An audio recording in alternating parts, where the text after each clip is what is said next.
Hello and welcome to our session, The Importance of the Next Generation. I'm Raymund Flandez. I'm a staff reporter at the Chronicle of Philanthropy. I cover nonprofit fundraising and technology. And I'm privileged to be here with Jean Case, Chief Executive and co-founder of the Case Foundation. Welcome, Jean. Hi, Raymond. Nice to be with you. Nice to be with you too. I'll be asking her some questions about millennials, the topic of today, and Jean's philanthropic philosophy, as well as some of the technology that millennials use today. But before we begin, I'd like to offer you all the opportunity to chime in. There's a chat button in this chat room, so just ask questions and I'll get to them at the end of our discussion and my interview. We'll call this a virtual fireside chat. We're just looking for the fire, right? Yes, definitely. But first, let me ask you, Jean, when you think of a millennial, who do you think of? So we have millennials in all parts of our lives, and it's something that we really celebrate, and I think you see that reflected in the work of the Case Foundation. We have 5 kids, many of them are millennials, so we have millennials at the dinner table with us regularly, but the Case Foundation is made up actually mostly of millennials, and it's taught me a lot about the generation and about the unique qualities of the generation, and I've learned a lot from the millennials that I work with. But as I move throughout sectors and throughout the space we work with, and we run into millennials all the time, and you know, it's a group of folks that we've really come to appreciate, and we hope to hold up and celebrate their work. I see. I know, just talking to people, you're seen as a champion of the millennials, and I don't understand that. Why is that? Why do people see you as that person? Yeah.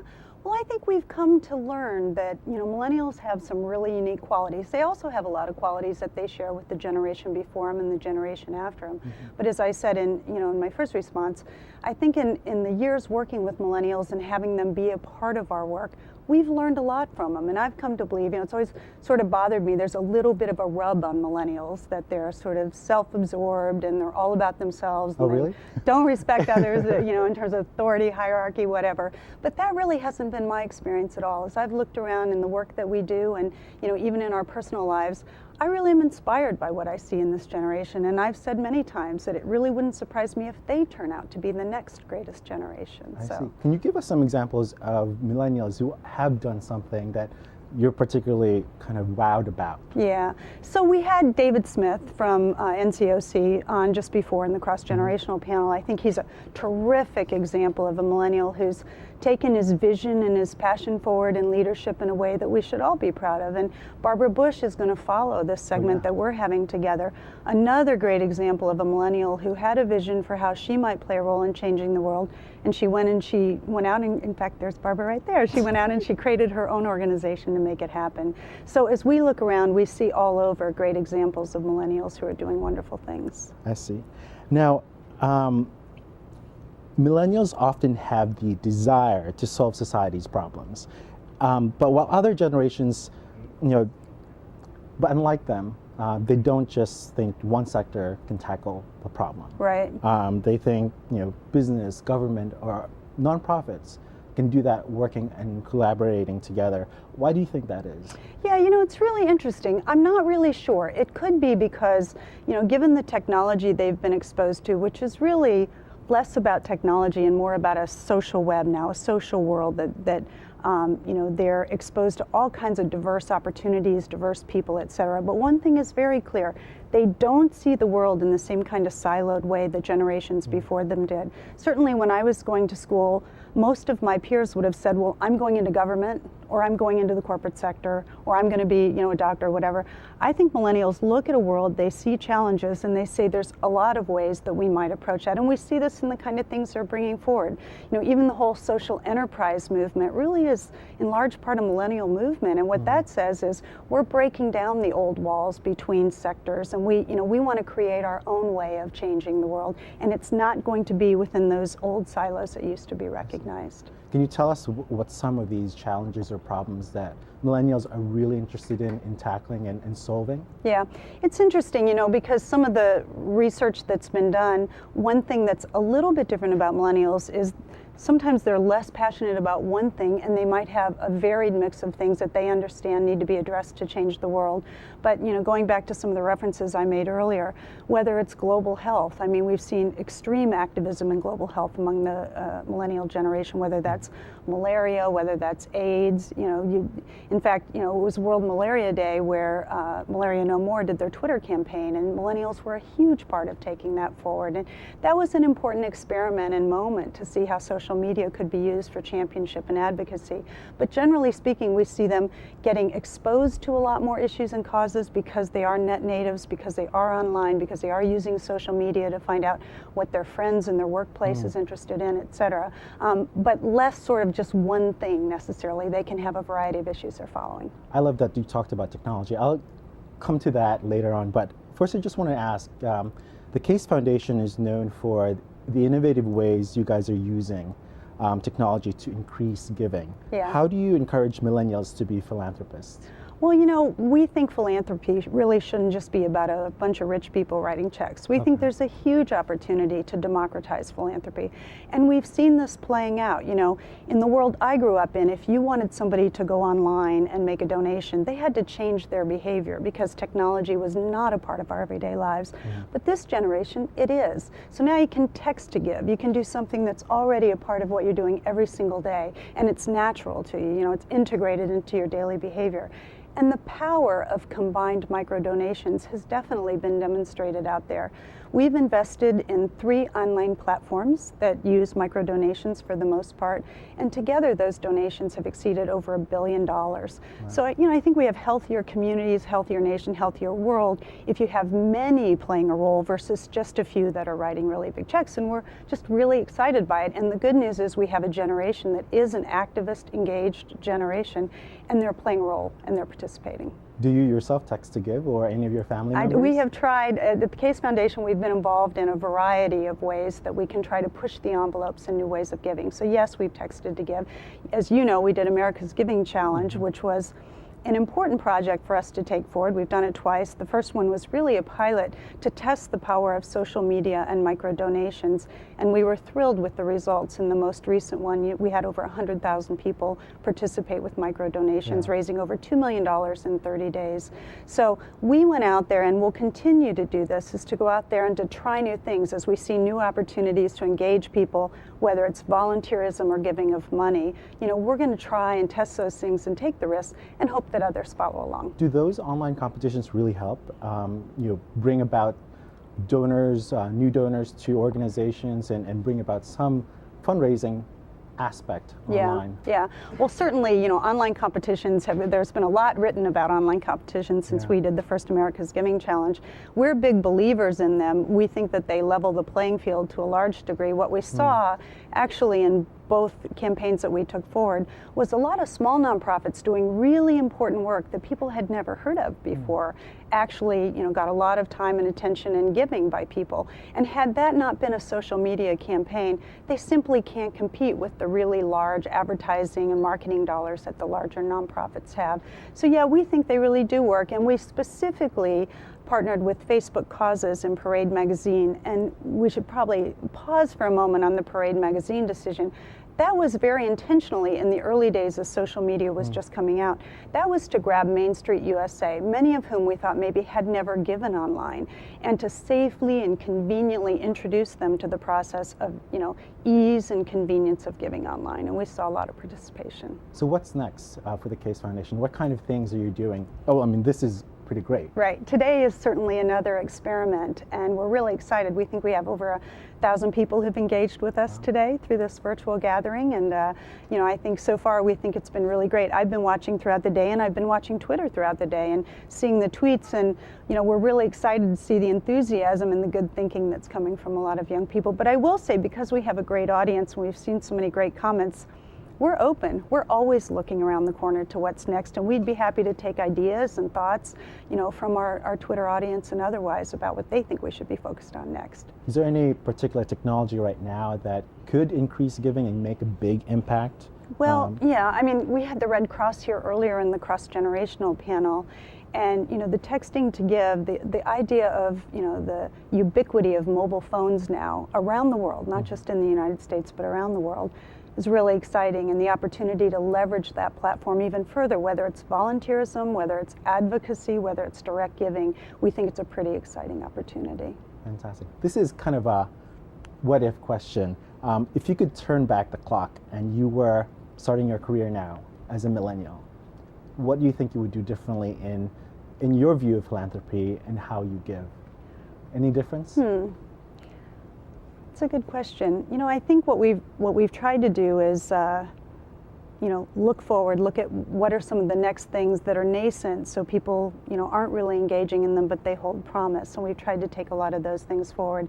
I think we've been doing that pretty consistently, even going back to our AOL days. So I'm not sure. I think we feel pretty good about being out there on the front lines and our commitment to take that forward. So I don't know. I'm not sure there'd be much I'd change. Maybe you can answer that later on. Yeah, I'll give that some thought. Okay. Throughout the day, we've heard a lot of perspectives on how organizations are working to attract and maintain millennial employees and donors. Do you feel that nonprofits are doing a good job at this? And what might they do better? Yeah. So we obviously care deeply about this. A huge part of our work here at the Case Foundation is and has been about trying to bring resources to nonprofits to help bring them along in this social media space.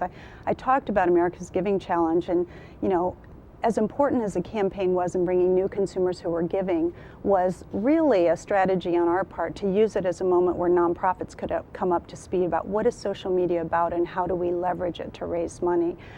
So I think it's a mixed bag today. I think some nonprofits have really figured it out, and some nonprofits continue to struggle with it. But I think that's true in almost any sector you look at, whether you look at the public sector, where you have some governments, whether they be local or otherwise, that have done a really good job of leveraging new technologies, and you have others who don't. I think, and the same in the corporate sector, I think nonprofits in a similar situation. Can you give us an example of an organization that's been able to kind of, hey, you're welcome, millennials. Sure, come here sure. and make some changes? Sure, we think of a couple. I think probably first to mind would be Kaboom.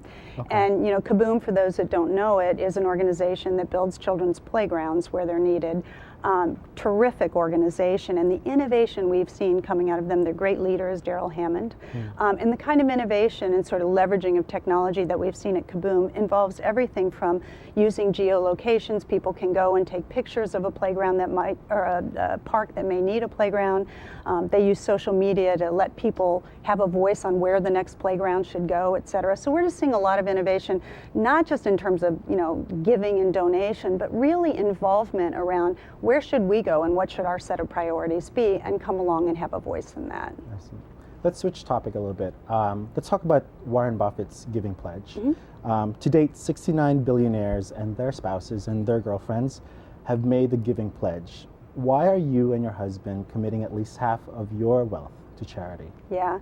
So it turns out with the Giving Pledge, there are a lot of folks who had made that commitment before there was this official thing called the Giving Pledge. So as the Giving Pledge moment came along, I think, I'll speak for us, but I know it's true of many involved in the Giving Pledge. It was an opportunity to cement a commitment that had already been made, to allow ourselves to be a little more public about it, which quite honestly was uncomfortable at first. We really weren't sure it was something that we wanted to come forward to or with, but I think we became convinced that maybe by being a little more public about it, maybe others then would, think about ways that they could increase their giving as well. And that's really been what the work of our foundation has been about, so it seemed a natural. But more importantly, what we saw was a huge opportunity to leverage a network of people who had a common shared interest, learn, share stories, and I think that's really going to be the power of the Giving Pledge. It's working together and understanding who's made what mistakes, who's had success with what, and how do we all get smarter faster in the way that we're giving. I see. Now, the coolest recruits to the Giving Pledge, I feel, are these co-founders of Facebook. You've heard of them, right? Yeah, Mark once or Zuckerberg twice. Yeah. and Dustin Moskovitz. Yeah, they just turned 27 in May. Right. Both of them. So they're millennials. Right.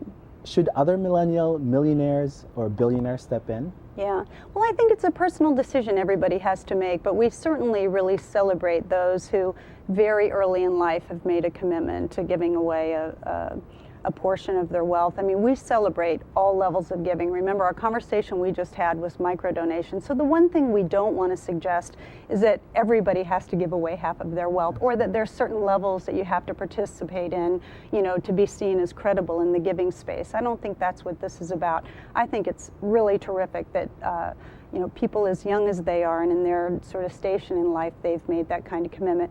But what we really need is everybody to just play a role. And everybody has to decide for himself or herself, families together, what's the right way of giving and the right amount of giving in our family that works for us. And we should, I think, equally celebrate that. I see. I know part of your effort is to, for the Giving Pledge, is to help mentor new philanthropists. Right. What advice would you give to these new philanthropists who are at this level, who have this big money that, you know, they want to save up before giving? Yeah. Well, you know, I've talked a little bit in the past about our own experience, and I think, you know, as I came out of the business world, I sort of thought I had to be something different to run a foundation, to be what's called a philanthropist, which seemed like a funny word to me, and I wasn't sure what it meant. I knew it involved giving away money, but I didn't know beyond that what was the job description necessarily. And I think, you know, through things that we tried and things that quite honestly didn't work out so well early on, we grew comfortable that probably the best thing we could do was to take our core assets, our core passions, our core skills, and bring them to this space. And, you know, as we talk to others who've, you know, had more experience than we've had, or in some cases less experience than we've had, we find that's commonly shared, that you eventually get to a place where you say, you know, we are what we are and we bring what we bring, and probably what worked for us in business is going to work really well as we look at this space. So for instance, you know, the Case Foundation and its focus on technology as part of this space that we live in is a natural. We both came out of the technology field, and it feels like that's our unique way that we can bring a skill or experience to the space. And we would encourage others to think about that when they think about giving. It's more than just writing checks. It's never just about writing checks. Sometimes the greater value you can bring is in other ways. I see. Now, earlier when we talked about giving, you said that, you know, the poor mostly give than even the rich, right? Is that correct? Yeah, that's true. Yeah. How would young professionals, how would you convince them that, you know, here are some causes you need to give to? I mean, do they have to take it on their own? How do you persuade them to say, hey, you're going to make a big impact? Yeah.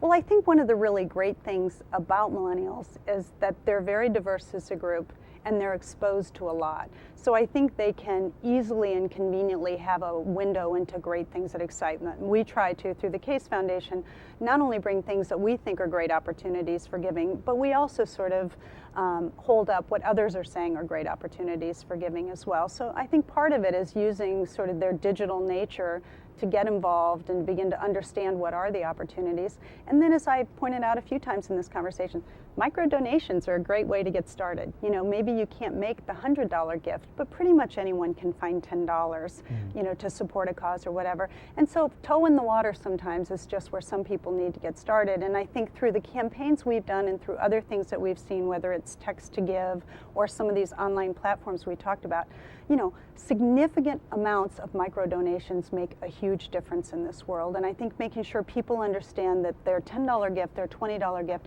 had a real impact is an important part of the story. When you were in your 20s, Yeah. did you give to a charity? I did. What kind of charities were you involved in, or volunteered? Yeah. Yeah. So a lot of my giving was through faith-based organizations when I was younger, and today still a lot of the giving goes through faith-based organizations, but much of that giving doesn't stay at the faith-based organization. It goes out into the community. But I also got involved, you know, we've been involved in Special Olympics here at the foundation for some number of years, another great organization trying to leverage social media in a really meaningful way. And I got involved in sort of the equivalent of Special Olympics in my community, and I did some volunteering and different causes when I was really young. How did you feel when you were doing that? It made me feel really good. I mean, I think that what we all know, you know, and I'm thinking a lot of people that are with us today are already part of this space, but you know, what we all know is that it feels a lot better to give than to get. It's a really good feeling. And I was just watching a science program on TV just the other day, and they were saying, you know, for some, giving just brings dopamine. I mean, all the things you're trying to do to feel good, you know, that you run the marathon to feel. Giving can be that for some people. But I think, you know, you have to start somewhere, and we're trying to bring tools and resources to make it easy and convenient for people to do just that. Let's turn to some questions now. Emily, if you have any questions there. Yeah. Sure, I'll repeat the question.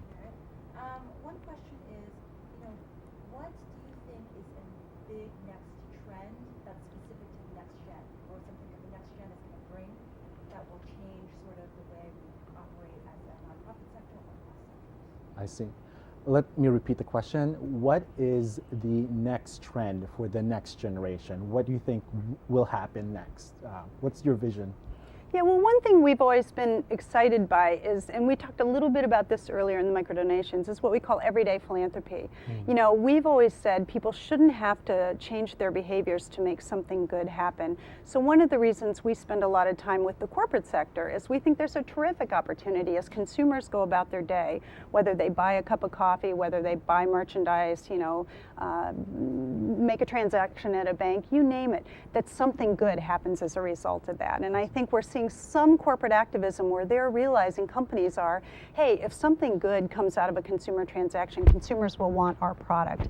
And we think that's a trend that hasn't been fully exploited. And we think because this generation is always on digitally, it's a terrific opportunity for some of what we call this everyday philanthropy. That sounds that sounds like a good point. Yeah. Do you have another one? Yeah. The next one from Nathan. He asks, nonprofit salaries are so low. How can the sector compete and attract the most qualified people without relying on them to choose a life of poverty, because they want to help, you know, the world?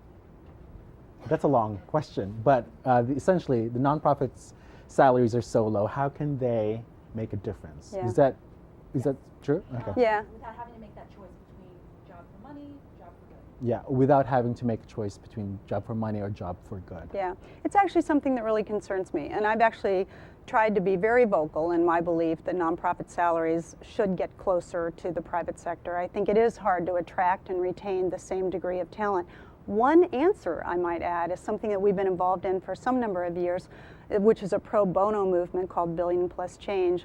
And the idea there is for companies to take their key areas of talent that are often lacking in the nonprofit sector or where the salaries can't compete. So there we're talking about marketing or recruiting or technology, some of the higher paying jobs, and sending their talent into the nonprofits as a way of giving pro bono talent to them. So it doesn't solve the salary, you know, gap problem that we think is very real in the nonprofit world, but it is a way to basically be additive in terms of skills and experience with a degree of talent that they can't necessarily buy in the marketplace. I know some companies are doing that. Yeah, a number of colleagues. Deloitte came forward and they were the first commitment maker in that with $50 million of pro bono talent into the nonprofit sector. But we've seen several companies step up, and it's really great because it's best in class talent that's deployed out into the nonprofit sector to make a difference. Okay. Do you have another one? Yeah. Another question is, a lot of folks, especially in the nonprofit sector, but across sectors, find it a challenge to introduce or elevate social media tactics within their jobs or workplace. As a CEO, for somebody who has to sort of sell that in or make a business case, what advice would you give to either the individual trying to sell it in or to a fellow CEO who might look to adopt that? I see. The question is, how, as a millennial, if you're trying to make some social media changes in your organization, how do you sell that to your CEO, and how does the CEO sell that to the company or to the organization as something that you need to do? Yeah, we've seen this problem play out. And by the way, we haven't just seen this problem play out or this challenge play out in the nonprofit sector. We've seen it in the corporate sector as well, where there are companies for whom the coin just didn't drop for one reason or another. And you have millennials who know the potential of social media to transform the business or the organization, and they're advocating for it. What I'd recommend is really go to school on it and know your facts. And I think there are enough examples now of brands and nonprofits that truly have been transformed through use of social media. Know your facts and make the business case. Propose innovative models or pilots that you can take forward where there isn't as big a risk. It's not changing everything overnight, but it might be one small way they could put toe in the water and demonstrate that works and get them comfortable slowly but surely. But I really think there are enough compelling stories now about pilots that have been taken forward or full-on shifts that companies and nonprofits have made that would make a compelling case to a CEO. I see. We have one more question. If you have another one, yeah. Rob wants to know, is there room in the nonprofit world for utilizing loaned executives? I see. Rob's asked, is there room in the nonprofit world for loaned executives? Yeah, well, going back to the pro bono initiative that I talked about before, that certainly was a component of it. You know, during these economic times when we saw layoffs happening from the corporate sector, some of those companies, instead of laying those employees off, actually deployed them out to nonprofit organizations. We have seen some good examples of this. We actually saw a great example of it in the UK with the Water Initiative, where they were loaned, again, best-in-class employees for like a year instead of those employees losing their jobs. So I do think those opportunities are out there. I think, you know, it's hard to find, and you have to sort of know where to start, and we have some, you know, some advice and resources we can offer on that front. But sure, I think that could make a terrific model. That's fantastic. Well, let me ask you this question. Well, you have a big social media footprint online. You and your husband tweet a lot. You have some 3,259 followers on Twitter. You've created 800 plus tweets, and you follow 212. And you describe yourself as a social activist. Right. Why? I think that's really the nature of our work. I think we're out to change the world. And I think anybody who's out to change the world can rightfully claim social activists as a role. And I think that's the business we're involved in here at the Case Foundation. And I claim it for myself. I see. Now, I'm going to ask you some of the people you follow or some organizations you follow and ask you why you follow them. Sure. So on Twitter, I saw that you follow Inside the NFL. I do. I see you're outing me here as a football fan. I love football, and Inside the NFL is a program on HBO that does a lot of analysis, not only of games, but also of players, and so I like following them on Twitter and keeping up. And the History Channel. I'm a history buff, always have been. Which period, or you don't care? I particularly am a military history buff, so I like to follow the wars. And so the History Channel has interesting programming, but more importantly in social media, they always have interesting facts and remind us of interesting anniversaries, and I follow them for that reason. I should point out, I also follow Nat Geo, where I serve, National Geographic, where I'm a trustee, and so I follow them for similar reasons. Thank you so much, Jean. I really appreciate it. And thank you so much, Thanks, everyone. Raymond. And thanks, everyone, for being with us. Yeah, thank you. Thank you.